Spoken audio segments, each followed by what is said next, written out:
미국 증시의 분위기를 생생하게 전해드리겠습니다. 이항영의 월가이드 시간이고요. 오늘도 MTN 이항영 전문위원 함께하겠습니다. 어서 오세요. 네.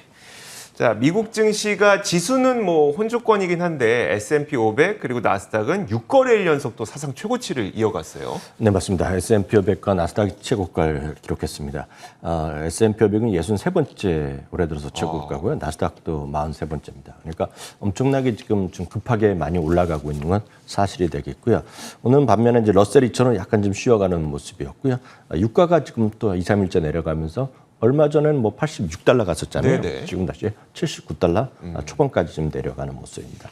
금 가격은 1,800달러 좀 밑에서 계속해서 혼조권으로 좀 이어지고 있다라고 보셔야 되겠습니다.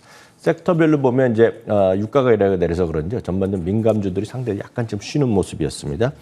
반면에 기술주나 임의소비주 이런 것들은 좀 올라가는 모습이었고요. 좀 엇갈리는 모습을 보인 하루였습니다. 앞서 11월 시장이 아주 급하게 올라간다고 얘기해드렸는데 역사적인 어떤 통계보다도 분명히 더 많이 올라가고 있습니다. 역시 10월부터 그런 흐름이 이어지고 왔는데요. 빨간색 선은 최근 20년 동안 S&P 500의 흐름을 평균적으로 적은 거거든요. 네네. 그래서 워낙 이제 10월 초까지 좀 반등 또 좀 하다가 10월 하순에 약했다가 이제 11월부터 천천히 올라가는 건데요. 네네. 우리가 지금은 10월 중순 이후부터 계속 달려가는 그렇죠. 그런 모습을 보이기 때문에 최근 20년 평균보다는 더 앞서가고 있다라는 정도의 느낌을 가지시면 되겠습니다. 오늘 유독 상대적으로 약했던 것이 금융주인데요. 10년물 국채금리가 또 3주 최저 수준까지 떨어졌습니다. 최근 들어서 금리가 상당히 변동성이 커져 있습니다. 2주 전만 하더라도 1.74를 갔었던 네네. 걸 기억이 났었는데요. 오늘은 또 3주 만에 최저 수준까지 떨어져서 1.52%까지 내려갔습니다. 그것은 이제 금리를 서둘러 올라갈 이유가 없다고 어저께 다시 한번 분명히 얘기한 거 아닙니까? 그러니까 그런 것들에서 영향을 받은 거라고 보고 있고요. 그러다 보니 최근 사상 최고가 수준에서 고점에서 약간 쉬고 있던 은행주들이 오늘 약간 내렸습니다. JP모건도 조금 내렸고요. 네. 뱅크 오브 아메리카도 한 2% 정도 내려가는 모습이었습니다. 한편 오늘 시장의 특징주는 몇 가지 있겠지만 일단 퀄컴 같은 거가 실적과 관련해서는 어제 발표 실적이 됐는데 네네. 상당히 좀 긍정적으로 발표된 거 아닙니까? 그리고 소위 반도체와 관련해서 칩 관련해서 많이 좀 5G 관련해서 좀 매출이 호조였고요. 사실 이것이 퀄컴도 광의의 메타버스 관련으로 얘기를 많이 하고 있거든요. 수많은 기기에 다 필요하다는 얘기죠. 네. 그래서 퀄컴도 하여튼 주목할 만한데 오늘 12%나 완전히 갭 상승하면서요. 올해의 그 초에 좀 갭 하락해서 떨어졌던 1분기 기록까지 주가 수준까지 단박에 회복하는 모습을 보여줬습니다. 골드만삭스에서 중립에서 매수를 올렸고요. 160달러에서 194달러를 올린 등 최소 8곳의 목표 주가가 줄 상향했고요. 특히 파이퍼 샌들러는 오늘 18%나 떨어졌습니다. 모더나는 떨어졌는데요. 네. 코로나19의 백신 매출에 대한 가이던스로는 하향한 것이 모더나의 주가를 하락하는 그런 요인이 되겠습니다. 한편 신규 실업 청구 건수는 오늘도 긍정적으로 나왔습니다. 27만 5천 건이 예측됐는데요. 26만 9천 건이 나오면서 거의 5주 연속으로 좀 내려가는 모습이었습니다. 다만 이거보다 더 중요한 것이 이제 오늘 밤이 되겠는데요. 그렇죠. 실제로 보면 오늘 밤에 고용 보고서만 말씀드리면 45만 건이 일단 예측되고 있고요. 9월 달은 충격적인 고용 실적이 나왔지 않습니까? 네. 19만 4천 건이 나왔는데요. 전망은 지난달에는 50만 건이었는데 20만 건이 안 나왔는데 이번엔 어떻게 될지 모르겠습니다. 지난달에 이제 거의 시장 예상치의 반토막밖에 안 되는 고용 보고서가 나왔었는데 이번에는 어떻게 나올지 오늘 밤에 좀 지켜봐야 될 것 같습니다. 자, 이어서 그 빅테크 기업들은 좀 어떤 모습을 보였는지가 궁금해져요. 네, 마이크로소프트는 0.73% 올라가면서 여전히 또 사상 최고가를 네. 기록하는 모습이었습니다. 애플은 좀 쉬었죠? 0.3% 내렸습니다. 마이크로소프트와 더불어서 또 알파벳이 오늘 또 사상 최고가를 기록하면서 3,000달러에 지금 한 30달러 정도 올라가는 것 같습니다. 아마존도 모처럼 좀 반등하면서 최근 10월 이후에 최고 수준까지 올라갔습니다. 2.75% 올라갔고요. 테슬라도 1.32% 사상 최고가 같습니다. 그렇지만 테슬라는 여전히 논쟁이 아주 치열합니다. 네. 그래서 여전히 이제 1,200달러, 1,300달러 그리고 바이사이드에서는 3,000달러 얘기하는 곳도 있지만 오늘 또 독립 리서치 기관 한 곳에선 아주 호평하는 리포트가 나왔습니다. 어떻게 얘기를 했을까요? 150달러라는 거죠. 그래서 지금 1조 달러가 1조 한 2천 3천억 달러 될 텐데요. 네네. 1조 달러는 비싸다는 얘기. 1조 달러 자체가 없어져야 된다는 얘기입니다. 그래서 여러 가지가 있으니까 그냥 그런 의견도 있다는 정도 말씀드리겠고요. 오늘 실제로 사실 저 퀄컴도 말씀드렸지만 오늘의 최고의 주식은 역시 엔비디아가 아닌가요? 엔비디아죠. 네. 19개월 만에 최고치가 나왔는데요. 저희가 이제 메타버스 어제도 잠시 말씀드렸는데요. 그 메타버스 하면 세상에 많은 것을 바꾸는 새로운 세대라고 얘기를 하는 사람은 분명히 있습니다. 그렇기 네. 때문에 이제 쉽게 얘기해서 페이스북의 이름이 이제 메타로 바뀐 거 아닙니까? 네네. 그래서 아마 그 미국 상장 그 SEC를 보면 아마 회사 이름 자체가 공식적으로 바뀐 것 같습니다. 지금요 메타로 바뀌었는데 문제는 이런 메타 관련 메타버스 관련해서 수많은 얘기도 하고 우리나라에서도 150개, 200개 종목을 분류하는 쪽이 있을 겁니다. 그래서 네. 웬만하면 그냥 메타버스 관련주라고 얘기해서 뭐 어떤 테마로 이렇게 얘기하는 사람이 분명히 있고 지금 네. 현실적으로 증권 방송에 많이 그런 얘기 하고 있는 거로 제가 알고 있는데요. 늘 말씀드리지만 본류가 있습니다. 본류. 본류는 딱 두 회사가 있다고 말씀드렸어요. 그게 마이크로소프트랑 엔비디아거든요. 그래서 지금은 이제 엔비디아가 이제 메타버스 얘기를 많이 하는 거죠. 그러면서 오늘 이제 웰스파고에서는 그런 얘기를 또 집중적으로 얘기하면서 목표 주가를 245에서 320달러로. 그러니까 지금 갖고 계신 분은 320달러도 아무것도 아닌 것 같지만 이들의 입장에서 보면 50% 올린 거거든요. 네, 그러니까 네. 이렇게 좀 올렸다라고 일단 이해하셔야겠고요. 쇼피파이도 좀 뭐처럼 보여드려요. 쇼피파이도 3.0%가 올라갔는데요. 쇼피파이가 지금 보면 사상체육과에 좀 바짝 다가선 거 아닙니까? 네네. 쇼피파이는 아마존과 달리 이번 분기에도 실적 상당히 좋게 발표했거든요. 네. 그런 것들을 좀 여러분 주목해서 보실 필요가 있겠네요. 알겠습니다. 제 느낌만 그런 건지 모르겠는데 연말 다가오면 다가올수록 뭐 쇼피파이도 그렇고 SE도 그렇고 아마존도 그렇고 좀 다시 이렇게 올라가는 모습 보이고 있거든요. 좀 근데 그거는 저희가 이제 월가제에서 최근 들어서 계속 특집으로 말씀드렸다시피 연말 쇼핑 시즌에 대한 느낌이 있는 거죠. 네네. 실제로 보면 이제 물론 아마존이 훨씬 크고 쇼피파이 훨씬 크지만 이제 수공예 위주로 하는 S라는 기업이 있는데요. 네네. S라는 기업은 이제 뭐 약간 광범위한 것이 아니라 이제 특서 뭐 지갑이나 귀걸이나 그런 거 예쁜 거 만들고 이런 거를 위주로 하는 건데 오늘 사상체육과를 갔습니다. 네네. 그 실적을 발표했는데 실적도 상당히 작년도 만큼의 성장률은 아니지만 올해도 또 좋다고 얘기하면서 어떤 그 실적 예상치를 더 그 위로 올라가는 오늘 실적을 발표했거든요. 네네. 여전히 계속 말씀드리지만 이번 그 연말 쇼핑 시즌 아마 사상 최대 기록이 나올 것 같다. 물론 어느 기업이 더 좋을지는 뭐 나중에 따져봐야 되고 결과 나오겠지만 그걸 어떻게 할 수 있냐면 10월 달에 이미 연말 쇼핑을 시작한 사람이 미국의 49%입니다. 그래서 근데 그 49%라는 기록이 사상 최고 기록이거든요. 네네. 그러니까 그런 것들에 대한 어떤 관심은 좀 필요하다고 저는 믿고 있는 한 명이다라고 말씀드릴 수 있겠습니다. 알겠습니다. 자, 이 외에 특징주들도 좀 있었습니다. 어떤 것들이 있었는지 하나씩 짚어주시죠. 네, 맞습니다. 그 엔비디아나 무슨 퀄컴도 있고 뭐 쇼피파이, 아마존도 있지만 그런 것보다 이제 또 중후방대하고 누구나 다 쉽게 길에서 맨날 보고 다니는 거 같죠. 네네. 그게 자동차거든요. 그렇죠. 포드가 오늘 또 4.2%가 올라가면서 이거 19달러가 훌쩍 넘어섰습니다. 그래서 저희가 이제 한 두세 달 전부터 이제 연말에 제가 10개 종목을 공개할 텐데 그때 네. 들어갈 거라고 얘기했는데 뭐 여전히 들어갈 겁니다. 네네. 근데 이 포드 같은 경우도 마찬가지죠. 자동차는 지금 없어서 못 파는 겁니다. 물론 테슬라만큼은 아니죠. 네네. 테슬라는 아예 없기 때문에 6개월을 기다려야 되거든요. 네. 지금 여러분들이 주문하시면 전 세계 똑같은 현상인데 포드는 있긴 있지만 사람들이 원하는 차를 살려면 없는 거죠. 그래서 지금 포드나 이런 걸 포함해서 자동차를 사겠다, 살 의지가 있는 사람들을 매번 이제 추적하는 또 설문조사 기관이 있습니다. 오늘 네네. 뭐 따로 준비는 안 했는데 제가 월요일날 기회 되면 말씀드릴 텐데 네. 통상적으로 한 10%에서 12% 정도가 사람들이 앞으로 6개월, 3개월, 90일 안에 사거나 리스할 마음이 있다는 게 통상적인 그들의 이제 설문을 조사하는 그 타겟팅 그룹의 일반적인 예측 네네. 조사인데요. 이번에 그 10월치가 발표됐는데 20%가 나왔습니다. 20%면 사상 최대입니다. 네. 그것은 그만큼 안 샀던 사람이 있는 거죠. 그리고 네네. 살까 말까 다 안 샀는데 지금 이건 중고차, 신차 다 포함이거든요. 네네. 그러니까 차가 없는 겁니다, 지금. 그러니까 살 수만 있다면 사겠다는 사람이 20%거든요, 지금. 네네. 그러니까 그만큼 대기 수요가 많다는 거. 그거 하나만 이해하시면 되겠고요. 또 하나 이제 사상체육가 또 있죠. 코스트코가 오늘 또 올라왔는데요. 이제 어저께 500달을 넘어선 이래 이제 더 상승하면서 어제보다 상승폭을 키웠습니다. 2.6%가 올라갔는데요.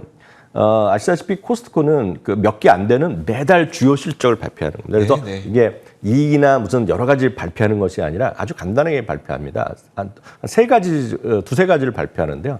그래서 매출이 전년 동기비 얼마 늘어났느냐 네. 얘기를 합니다. 그건 미국, 캐나다, 그리고 미국, 캐나다 바깥을 인터내셔널이라는 표현을 합니다. 해외 해갖고 세 가지를 발표하고 동일 점포 이렇게 늘어나고 또 이커머스만 최근에 좀 따로 발표합니다. 네네. 이커머스는 작년에 100% 넘었었는데요. 이거는 작년이었고요. 올해도 이커머스가 한 15% 정도 늘어난 걸 발표했는데요. 문제는 지금 10월 달에 증가율이 지금 28.1%가 나왔습니다. 전년 동기 대비요. 네. 전 세계 코스트코 매출이요.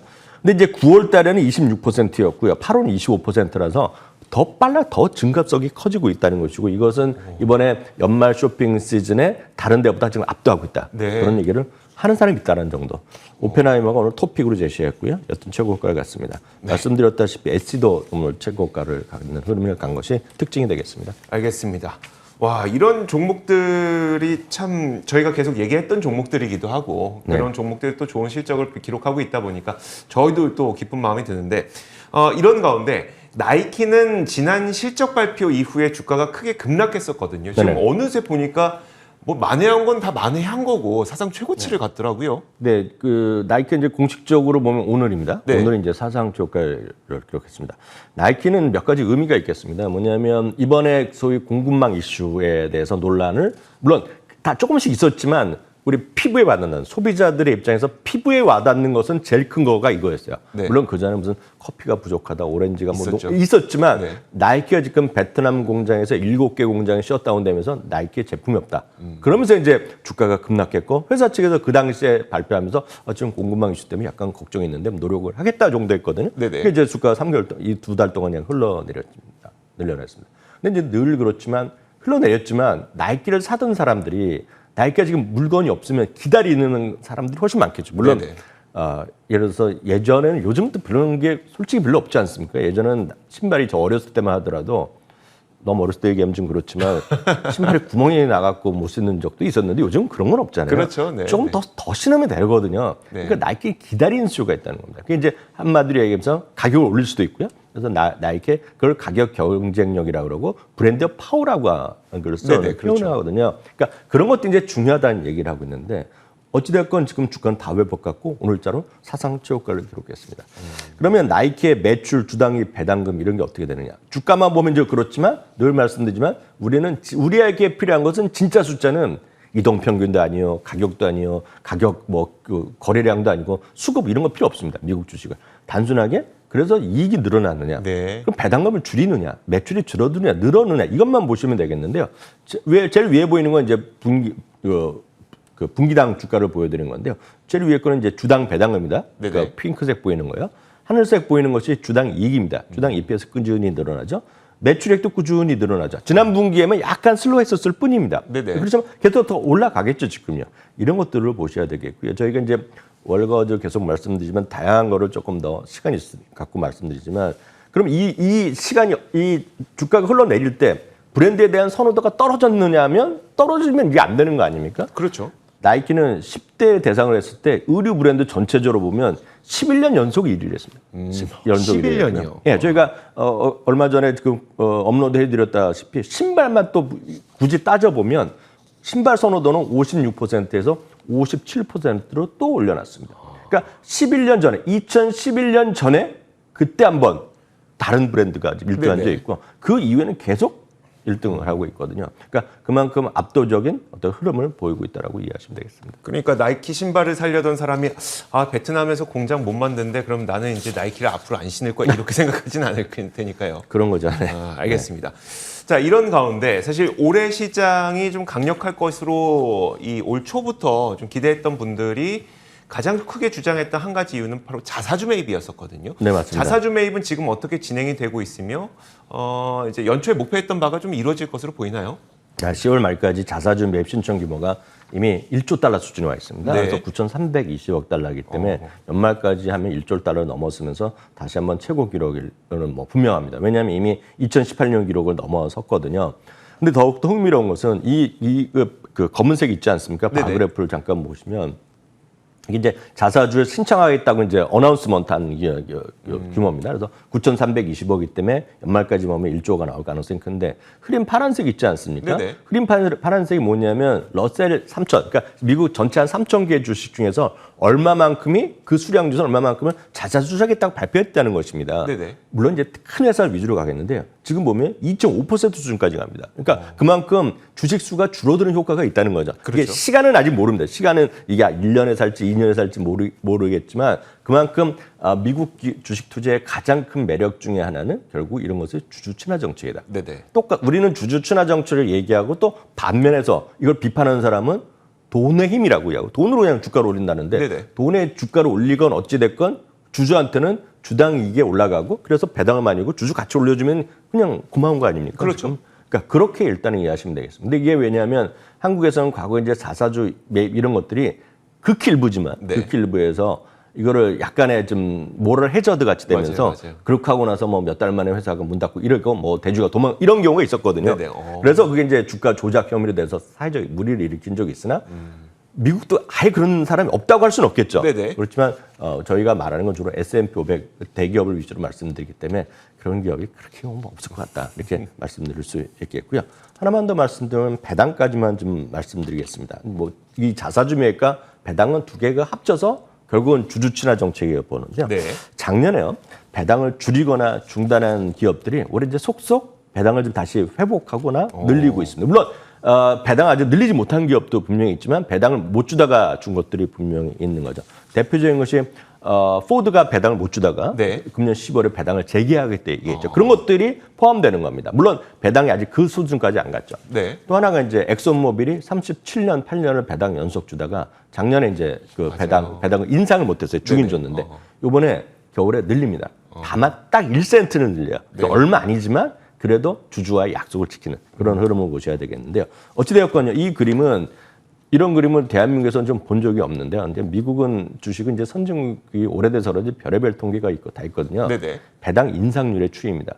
이게 가운데가 약간 흐리지만 중간이 그냥 0%였고요. 네네. 그러니까 배당을 마이너스 한 적도 있죠. 작년에도 마이너스였고요. 그러네요. 2008년에도 마이너스였습니다. 그래서 리만 사태 때 딱 떨어졌지만 올해 이제 배당을 인상했지만 고작 1%가 안 됩니다. 이제 내년에 다시 이제 많이 늘어날 거라고 보는데요. 그런 관점에서 올해도 좋았지만 아직 포텐이 남아 있는 것은 올해 내년 거쳐서 상당히 배당에 관련된 관전 포인트가 좋을 것 같고요. 그런 걸 이제 가장 쉽게 우리가 한 번에 투자할 수 있는 것은 ETF가 있습니다. 이것도 몇 차례 소개해드렸는데 역시 뭐 최고가입니다 지금요. 근데 네네. 어떤 분들은 이렇게 많이 올라간 것만 얘기 안 하지만 다 올라간 게 대부분이니까 어떻게 하겠습니까? 네네. 냉정히 보면은요. DIV, 디비던드의 DB에다가 바이백의 B가 들어갑니다. 그래서 네. DIVB라는 거가 되겠고 역시 블랙락에서 운영하는데요. 이거는 이제 배당을 꾸준히 지급하거나 올려주는 거. 그리고 자사주 매입 기업 중에서 전부 다 이렇다고 안 좋은 기업이 아니라 이 중에서도 좋은 기업만 네네. 모아놓은 것들이기 때문에 이런 것들이 되겠고 이런 것들이 또 가격 주가 자체가 나름 비싸지 않습니다. 저렴하거든요. 네네. 그래서 $40 언저리가 있기 때문에 저는 이런 것들이 오히려 우리 개인 투자자분들이나 시청자분들한테 자사주 매입과 배당 늘어난 건 막 찾는 것보다는 네네. 이런 것들이 가장 편안한 대안이 될 수 있어서 다시 한번 오늘 소개해드렸습니다. 알겠습니다. 자, 이렇게 지난 밤 사이에 있었던 여러 가지 일들을 소개를 해드렸습니다. MTN 이항영 전문위원과 함께 이야기 나눠봤습니다. 고맙습니다. 자, 저희 굿모닝 글로벌도 여기서 마치겠습니다. 이어지는 출발 성공 투자도 많은 시청 부탁드리도록 하겠고요. 저희는 다음 주 월요일 같은 시간에 찾아오도록 하겠습니다. 자, 그리고 다음 주부터는 이제 미국의 서머 타임이 해제된다는 점도 염두하시면서 이제 매매 시간 그리고 개장 시간과 폐장 시간 우리 시간으로 좀 달라진다는 거 체크하시길 바라겠습니다. 자, 저희는 여기서 마치겠습니다. 함께해 주신 여러분 고맙습니다.